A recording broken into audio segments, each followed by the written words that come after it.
Fix my hat. Oh, hello there.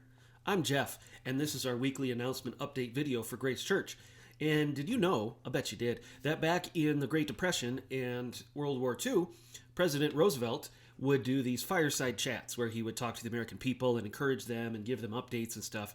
And I realized that's kind of what I'm doing, except I'm not the president, and it's COVID, not the Great Depression and World War II, which it depends on who you talk to. Some people think it's just as bad as it was then. I don't know if I believe that, but still, I'll pretend I'm Franklin Delano Roosevelt, but I don't have a fire to sit by, so this is a candleside chat today. Okay, now, what do we have to talk about? We have so many things to talk about. First thing I want to talk about, the whole mask thing.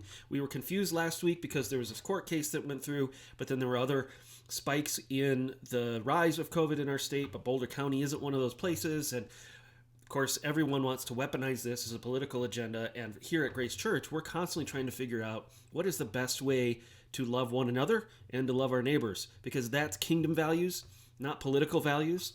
And so we are still encouraging masks when you come. And I thought about this week. One of my best friends in the whole world, another pastor, he pastors a free church out in Crook, Colorado. He and his wife tested positive this week. And their church has to shut down, and of course they're in a part of Colorado that hasn't really done anything with masks because they're out in rural Colorado.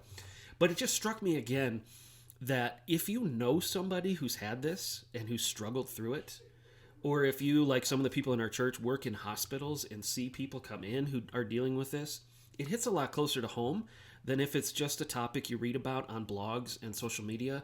And so here at Grace Church, we don't want it to become personal in the sense that we don't want what we do to be a personal affront to you if that's not what you think we should do, nor do we want it to be personal for the people who are coming and might get it. So we are still highly encouraging masks. All the volunteers will be wearing masks. If you are staying away because more people are coming without masks, we totally understand, but we don't want you to feel like this is some sort of free-for-all.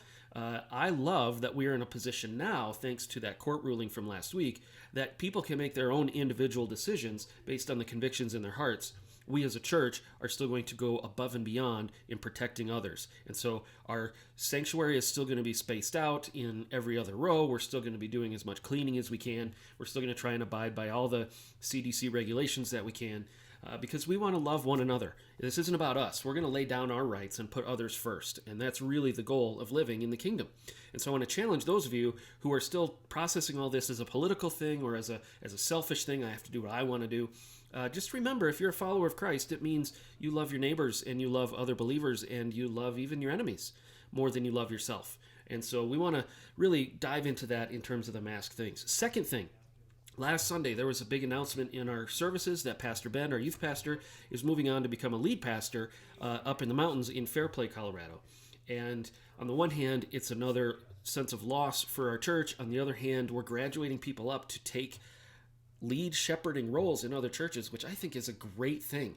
We are a training, developing, multiplying church. That's what we want to be. So as much as I don't want to lose Ben, as much as I don't want to go through another search process for a youth pastor, at the same time, this is the way the kingdom works, and he has been equipped to go do that. And so we want to release him to go do that. So with that being said, what is the interim strategy? Well, the interim strategy is this. He will be here through November, and there's a Christmas party first Wednesday of December, and then there's no youth through the month of December after the Christmas party, just because of the holidays and things like that. And so then Wednesday night youth will start up again January 6th.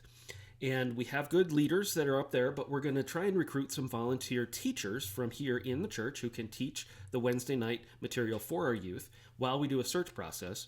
But we do have a couple months to get started on that search process, and please be praying for how quickly that can go, that God will bring us the next right person. If you want to be a part of that search committee, let me know. You can email me at the church, and we're going to be putting together a search committee ASAP.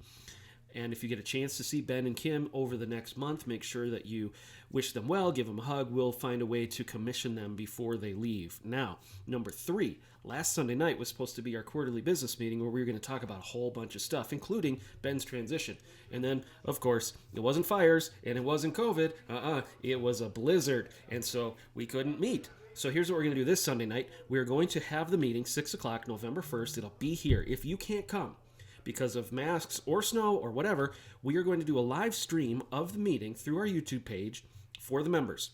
If you want to participate in the discussion, you'll need to put a little comment in the YouTube thing, and we'll have somebody read that, and we'll make sure that we get you involved. It just means if you're not here presently, you can't vote on things we're voting on. But at this meeting, the only things we're voting on are new members.